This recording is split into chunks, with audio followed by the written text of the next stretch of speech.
UMi Z means hope for a lot of Chinaphone fans, since UMi finally switched their OEM manufacturer, and due to that, from now on, the devices are supposed to be better.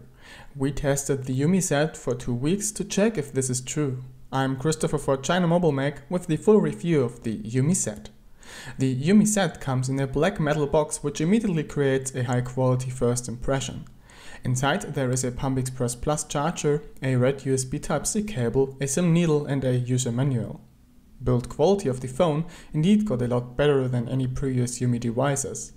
Do you remember how often we had to complain about those gaps between the metal and plastic parts on UMi phones? They really did work on that issue. First, they finally use a real unibody design. The body is crafted from one single piece of metal and it does not make use of antenna caps or lids.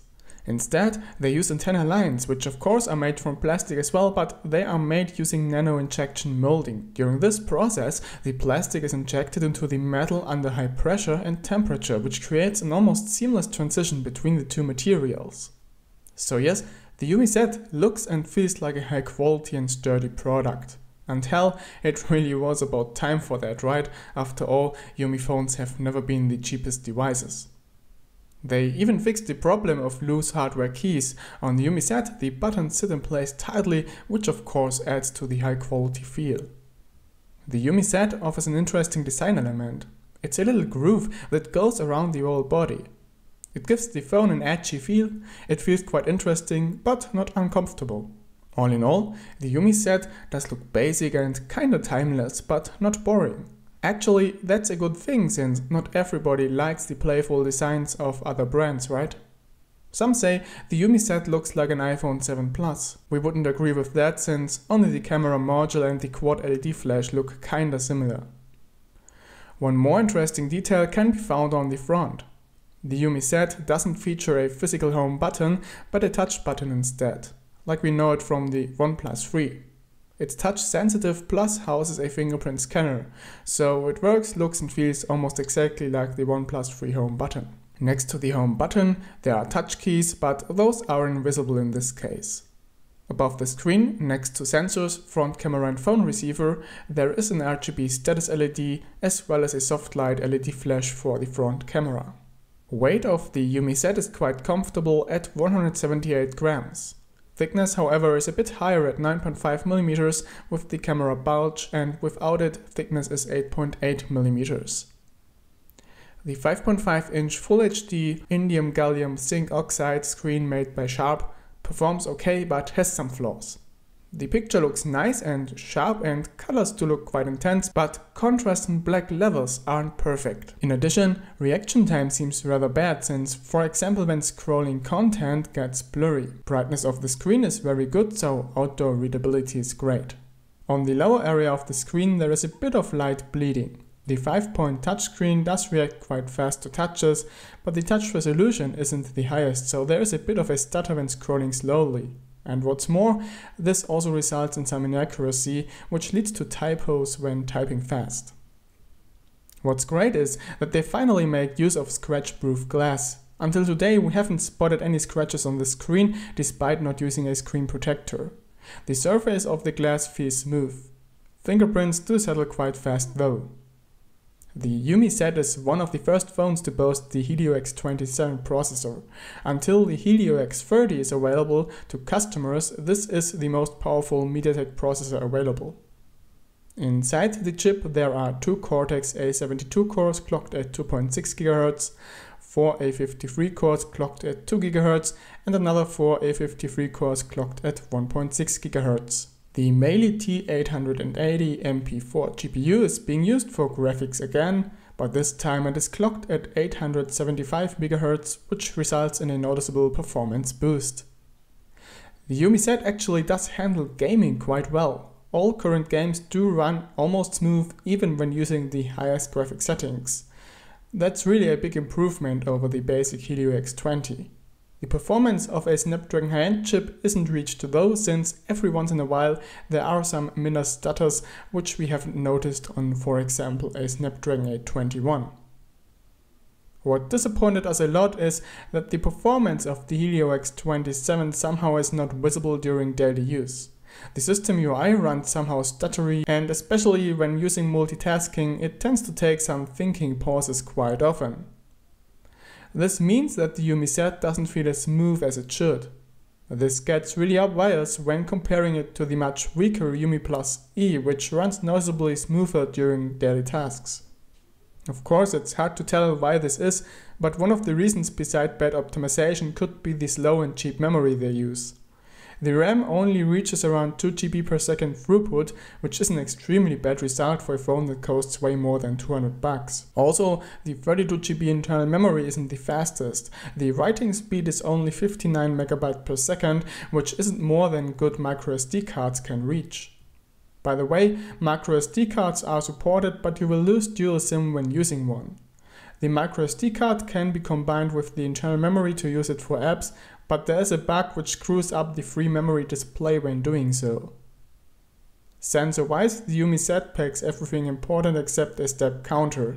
Gyroscope and compass sensors both do work well. The fingerprint scanner isn't perfect, it fails in 3 out of 10 unlocking attempts. Something strange is that every once in a while it completely fails and stops recognizing touches. This not only applies to unlocking the phone, but also to the home button functionality. After a couple of seconds it will then return to normal. We haven't been able to force this behavior, so it is likely to be just some kind of software bug that hopefully will be fixed soon. Despite being based on a brand new processor, the UMi Z still comes with Android 6.0 Marshmallow. The OS supports OTA updates and an Android N upgrade has been announced already. At least the security patch is almost up to date. Right now it runs the patch from January 2017. The system does offer multi-language support and comes with the Google Play Store pre-installed. Like we are used to from UMi phones, they use a stock Android here which hasn't been customized. The system does offer a couple of extra features like customizable on-screen buttons, an automatic task killer, as well as energy-saving profiles. The RGB Status LED can be configured to your likings, but there are only 3 colors to choose from. Next to the bad system optimization and the home button bug we have already mentioned, we spotted a few extra bugs. After a reboot, the phone sometimes enables Bluetooth automatically. The same happens when you exit airplane mode as well. In addition, the phone has some issues entering deep sleep mode. It sometimes fails to do so, which results in increased energy consumption. Reception quality of the UMi Z is great and band 20 LTE is supported, but it seems like there is some bug in the modem, since every once in a while apps claim there is no internet connection despite being connected to a 3G or LTE network. Wi-Fi reception quality is excellent and AC Wi-Fi is supported, so we have been able to max out our 200 Mbit internet connection with this phone. One floor below the router, speeds drop to 56 megabit per second. The GPS does work very well too, the lock time is very good and it also receives signal of GLONASS satellites. Signal strength is pretty good, so during actual use we haven't had any issues using the GPS during navigation or tracking with Google Fit.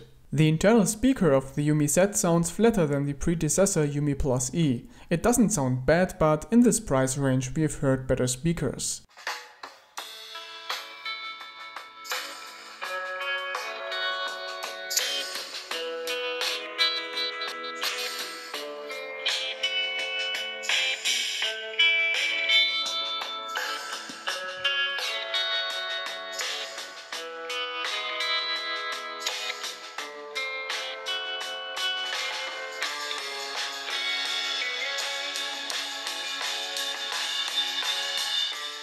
Thanks to an NXP Smart PA audio chipset, the headphone jack delivers a great audio quality with very intense basses and a perfect mixdown.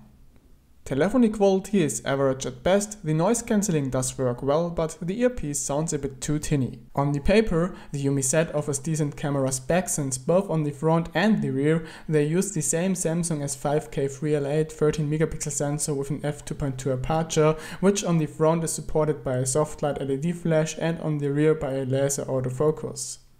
Reality does look different, however, since only the front camera managed to impress us with decent selfies at daylight. The quality is great for a front camera, but it doesn't handle low light well. The soft light does help a bit, but it doesn't do any magic. The main camera, however, is disappointing and kinda typical for UMi phones, since they didn't manage to optimize the camera algorithms properly. Pictures taken with the UMi Z lack detail, which makes them look unsharp. Colors do look washed out, and bad lighting is something the camera just hates. The laser focus isn't a real benefit, since it neither makes the focus more reliable nor any faster. Just in low light situations you can notice that the focus is a bit faster than PDAF would be. The quad LED flash doesn't create any more light than the dual LED flash as we know from previous UMi phones. It just creates a more even light distribution, which helps with close-ups in the dark. The camera does record videos in 4K, but the bitrate once again is rather low, which makes the recordings lack detail and sharpness. Also, when panning, there are fractals which just look crappy. The videos also tend to show a bit of a stutter, which gets worse the less light is available. Autofocus is not supported while recording videos, and EIS isn't supported as well. Audio quality hasn't been satisfying. Long story short, camera-wise, the UMi Z performs way worse than you would expect within the $200 price range. The 3750 mAh battery inside the UMi Z does promise a long battery life, but somehow in reality doesn't deliver. Reason for that, of course, is the bad software optimization as well as the deep sleep issues. Power users will have trouble getting through the day. We had to recharge at 6 PM on average. And recharging takes quite a while, since the advertised Pump Express Plus fast charging doesn't really work. The charging curve is linear, so you can't just do a quick recharge to bump the battery up to 70%, like it should be on Pump Express Plus. Charging the battery from 20 to 100% takes 2 hours and 15 minutes. Verdict: the UMi Z does deliver a solid hardware base, so UMi finally managed to improve some things. But still, there are a lot of issues which aren't acceptable at all on a phone that costs more than $200. Luckily, most of these problems are software related, so let's see if UMi will fix any of them in the future. If they do, the UMi Z would be a great phone, but right now it just isn't. So that's all for this review. I am Christopher for CMM. Thank you for watching and see you in the next one.